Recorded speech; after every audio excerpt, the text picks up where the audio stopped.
Dragon's Dogma is an open-world action RPG developed by Capcom in 2012. I'm reviewing the complete Dark Arisen version from 2016. Capcom isn't really known for action RPGs. Back in 2012, they're the Resident Evil and Street Fighter guys, and even today they're not known for action RPGs. In 2012, I was probably still busy playing Skyrim, so I missed Dragon's Dogma. That, and there wasn't a PC version back then, but I've always wanted to play it. It looked so cool with its fluid combat and the unique pawn system. It was one of those games that I wish had a PC version. Man, I got hard when it was released on PC back in the day. I booted it up, played it for a couple hours, and never touched it again. Yeah, this game is a bit hard to get into. There's some hurdles to get over, but at the end of the day, it's a cool ass game with a lot of cool ass mechanics to play with. Mostly anyway. The graphics are okay. It definitely has aged. The textures are muddy and blurry at times, and the draw distance is kinda ass with the characters, trees, and foliage popping in and out. But despite all those complaints, it's pretty atmospheric, and it runs well. The art style looks a bit generic, and so do the character and monster designs though. They just look like classic fantasy D&D tropey ass. It's like, oh, that's indeed a Cyclops, and oh yes, a Griffin. That's a Griffin alright. It's just missing that special something to make it Dragon's Dogma, you know? Like in Dark Souls 2 with the giants, instead of a regular dude but bigger, the giants have a gaping asshole for a face. Now that's identity. To make it even more special, they just need to add a pair of hands on the side. There's certainly some designs that stood out, like that purple golem thing and the invisible lizards though. It's just that it's mostly generic. Overall, it looks dated compared to even other Capcom games at the time, like Resident Evil 5, but it captures that fantasy atmosphere well, even if the designs are a bit generic. The gameplay loop consists of running around, talking to people, exploring the map, running around, exploring dungeons, fight big tall monsters, running around. Notice how many times I said running around. It's because there's a lot of running around. Fast travel is kinda unique in this game. There are two default fast travel points, Grand Soren and Casardis, and the rest you gotta use port crystals. Port crystals are basically custom fast travel points that you can put around the map, and can be found in story-based dungeons and locations. I found like 3-4 of them, and they're just enough to spread throughout the map. On top of that, you need the fairy stones to travel to the port crystals, and each costs like 2,000 gold. You'll definitely be needing a road trip playlist for the first few hours of this game. As a casual enjoyer of the Gothic games, the walking wasn't too bad, but at least in Gothic, you get teleportation stones for free after going to a major area instead of putting rocks all over the map. As soon as I found the Eternal Fairy Stone in my storage, I never went back. The other thing that blows my balls is the carry rate system. You get a fair bit heavier with everything you pick up, so it encourages you to go back to town and drop your shit off regularly, and only bring what you need to your road trip. You can't bring a little more potion than you need because you gotta loot what you can to upgrade your shit. You can give some loot to your pawn to carry, but the UI controls suck ass on PC. Also, why is the equipment menu and item menu on separate screens? Why are the item categories vertical instead of horizontal so you can see more of them at a time and not just 4? Why do I have to get slower the more heavy I am? I mean, it makes sense, but why is that a mechanic if you're encouraged to walk everywhere? The realism to fun ratio is just unbalanced. The constant walking back and forth between locations, shitty inventory management, and just the general repetitiveness of everything distracts you from all the fun you could be having in this game. The combat is simple, but it's smooth, varied, and pretty stylish. You got your normal attacks along with some special moves that you can unlock. You got multiple vocations or jobs to choose from, and you can even go for a hybrid, making this one of the most flexible job systems I've seen in a game. The only other job system I can think of that's similar to this is the one from Kingdoms of Amalur. You can also switch your vocation to whichever you feel like playing at inns or rest areas. It's like my fleshlight collection, it's great. Though it does suck ass that you have to re-equip your gear whenever you switch vocations. Beating people up is fun, though the lack of a soft and hard lock-on system makes fights feel inaccurate. Also, a dodge button would have been nice since every time I want to avoid an enemy I end up jumping like an idiot. There is a dodge function, but you have to hold the special move button and press jump, which is not so convenient. The effectiveness of combat depends a lot on your level and gear, and not so much your skill. This made some enemy encounters feel dragged out, and the enemies can get really spongy, just like my cop. The enemy encounters are mostly easy. I just go in there, throw in a couple combos, a couple skull splitters, some nut busters, and it's done. Sometimes they get a bit wonky, like ignoring you entirely even though you're right in their faces, and walk in circles or climb on things for some reason. For the larger enemies like chimeras or cyclopses, they take a bit more effort. You gotta climb on their asses and gut their nuts, and it's a spectacle to fight them, but if you got decent gear, you'll kill them in no time. It doesn't feel like there's much of an in-between for the amount of damage you do. It can get to the point where you can barely do any damage worth a dick. It's that bad. It's like you either fuck them up or they fuck you up because you can't fuck them up fast enough. Dragon's Dogma is an action RPG that leans towards the RPG side, but it wears its action skin way too proudly. There needed to be a balance. Like, if you don't have the gear for a fight, but you're in the MLG pwning noob since 2012 and have been finger blasting all the ladies you met and will meet, you should be able to get through, but that's not the case here. Overall, I mostly enjoy the gameplay. Exploration is fun, but also kinda annoying at the beginning because of the port crystals and fairy stone shit. The combat is stylish and it's fun to beat people up, but the AI is not the best and are easy, and you need to keep up with your gear to be effective no matter how good you are at fighting. Okay, like no shit, you have to keep up with your gear to fight higher level enemies in an RPG. But what I'm saying is, it feels like the gear matters more than your skill in this game. The best part of this game is the pawn system. Best is in quotation marks, by the way. In addition to making your own character, you get to make your own waifu or husbando. The character creator is great, with many options to choose from. I made my girl thick and huge. Not thick enough though. Y'all need to update the titty slider, man. You can also customize their vocation and do anything you can do with your own vocation. The pawns help you in combat, but they can also be summoned by other players and learn from them, so if you're stuck in a quest, if your pawn has beaten that quest in another player's world, they can in turn help you. It's a very cool form of multiplayer interaction. The thing is, they talk. And they talk a lot. Useless shit and sometimes important shit. You can tone them down, but what if they have something important to say? I couldn't risk that. I like to play games with subtitles on, but with the rate pawns talk, it becomes annoying real quick as the subs keep piling up on the side like a stream chat.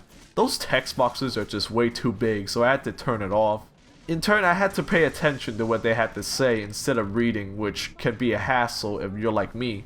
Anyway, you can hire other pawns by going into a Riftstone, or find them walking around the overworld, which is cool. But there are more options in the Riftstone. Inside the Riftstone, you can use the search function to find the right pawns, and you can even hire higher level pawns to cheese the game with. Though you have to spend more Rift Crystals that you can buy other important shit with, so it's up to you whether it's worth it or not. I don't think so, since you'll be needing those in the expansion, so I recommend saving them. After you're done with a pawn, you can rate them and even give them something to take back. I usually just rate them 3 stars and give them what seems to be dog testicles and send them on their way. It doesn't really matter. Overall, very cool system. Wish they only talk when they need bigger boobas. It's story time. If you don't want spoilers, go to this timestamp, or the other one for the Dark Arisen expansion. The story is weird. It's got its epic moments, but also just silly as fuck shit that makes no sense and even gets existential at the end. It's not good, but it's interesting, I guess. The story starts with you playing as an Arisen from the past as he goes through a dungeon, fights some monsters, and open a door. Then it flash forwards to you, a villager who lives by the sea, minding your own business, probably thinking about which hentai series you want to jack off to next, until a dragon drops from the sky and takes your heart. Holy, now that's metal. Having your heart stolen, you become the Arisen, the chosen one who will slay the dragon and become the savior of Grances. You then meet this pawn guy who leads you to this military camp where you get your own pawn, chop off a Hydra's head, and go to the city of Grand Sorin to meet the Duke and get knighted. The Duke and his subjects make fun of you, so you try to fuck his wife by meeting her in her room at night. Then the Duke comes in to see her, so you hide, but then he goes crazy, starts choking the bitch like she's Bart Simpson. You interrupt them, but the Duchess got scared of getting found out for cheating, so she frames you as a rapist and throws you in jail where you get your ass whipped. She breaks you out later, and this is never mentioned ever again.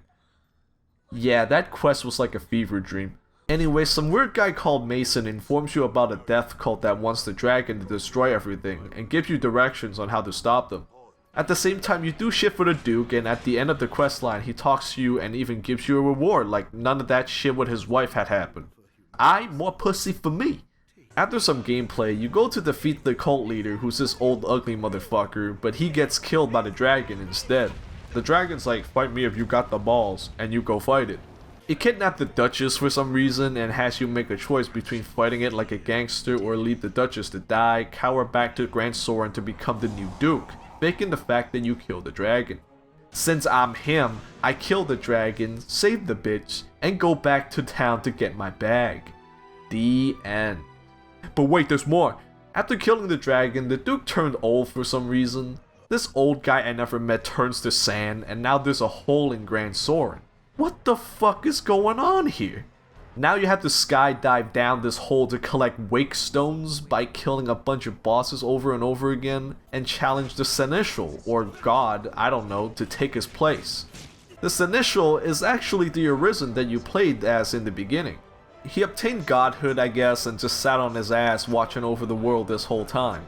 He lured you here to replace him, so you do it by stabbing him in the heart. You are now God. You can go back to the places you visited, but you can't interact with anyone besides beating the shit out of them. You can only walk around, watch people go on with their lives. Being God is boring. So you stab yourself and fall through the sky. Your pawn then shouts some shit at you, and it's implied that they become you, or they shout it so hard that you come back alive again. I don't know, man. The Duchess greets you, you guys go back to fucking the hut probably, and everyone lived happily ever after. The end. I'm just gonna be honest, I don't get it. The story starts off fine enough, your heart gets taken by the dragon, you go get help by proving you're the hero and kill the dragon. But at some point, the devs wanted to do more than that. They got the cult, which is just generic bad guys. Also, these characters like that knight guy, that rapier lady, that shitty merchant hoe, but they barely get any screen time, so who gives a shit? The part with the Duchess got me confused as hell. It turns out that romances are a thing in this game. I activated her route without even knowing it, and the next thing I knew I was getting my ass pounded in a dank dungeon. Also, the fact that being in a relationship with her doesn't change the Duke's behavior is just wild to me. Actual fever dream type shit. The part with the Seneschal I kinda understand. The old Arisen became God, but it's boring, so he summons a dragon to find the next Seneschal candidate to replace him. It's cool that you get to live as a god for a little bit before shanking yourself, so you know what the old Arisen was going through. Being the first Arisen to get their heart back in a long time, this killed the other Arisens. That old guy in the cutscene was one, and so is the Duke. Apparently the old guy is called the Dragon Forged.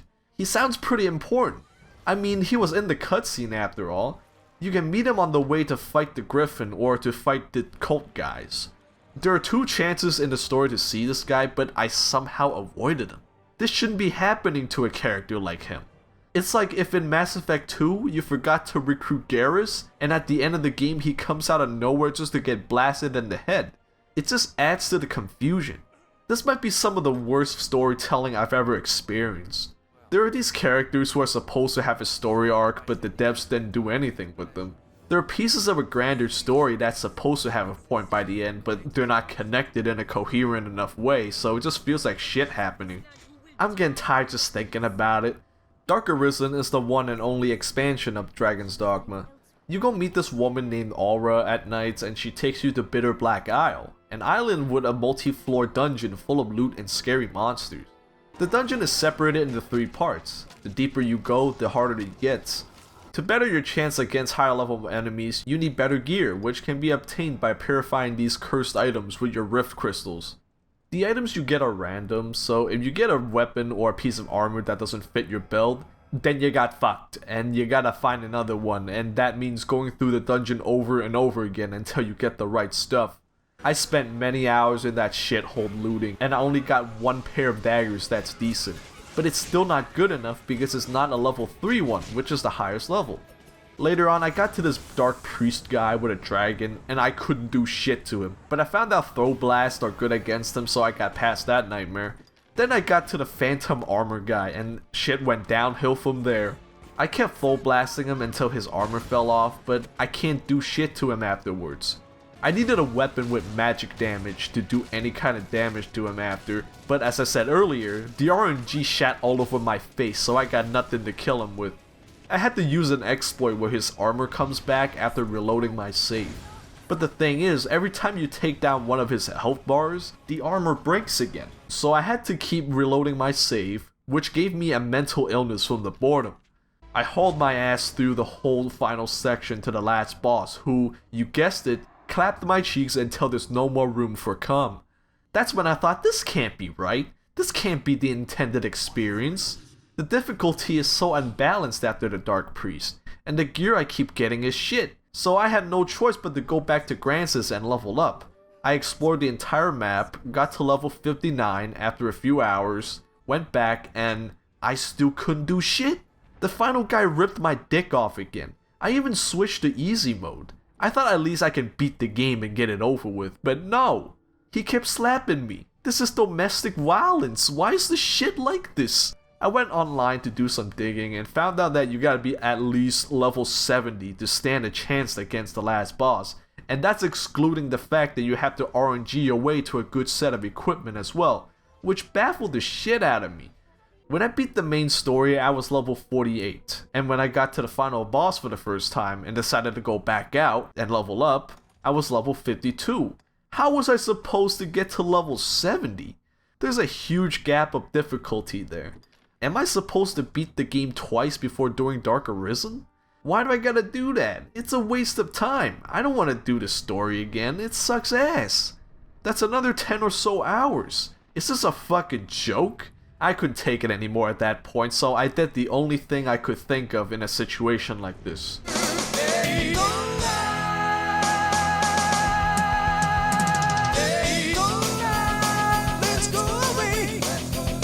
The story is boring.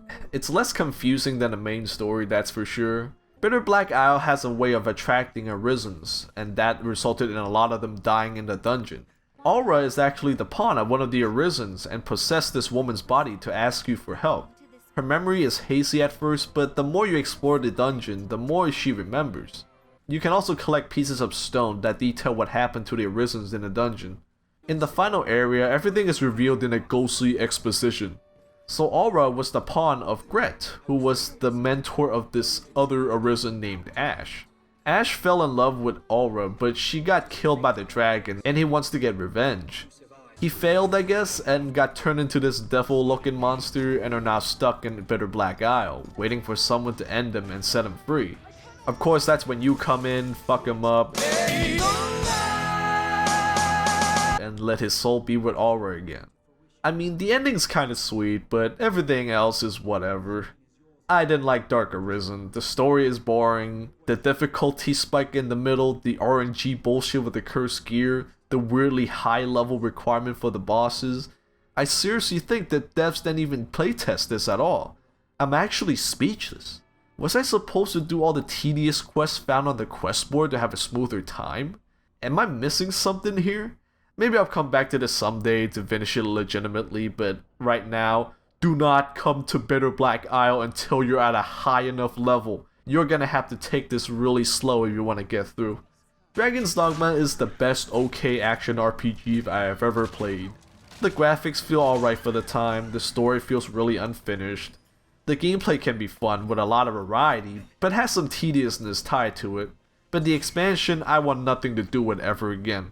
At least not within the next few years. This is one of those games that I want to love but just can't. It has such a cool foundation, but it's just too rough to be enjoyed fully. I hope the sequel is better. Thanks for watching, like and subscribe. See you in the next video. Later.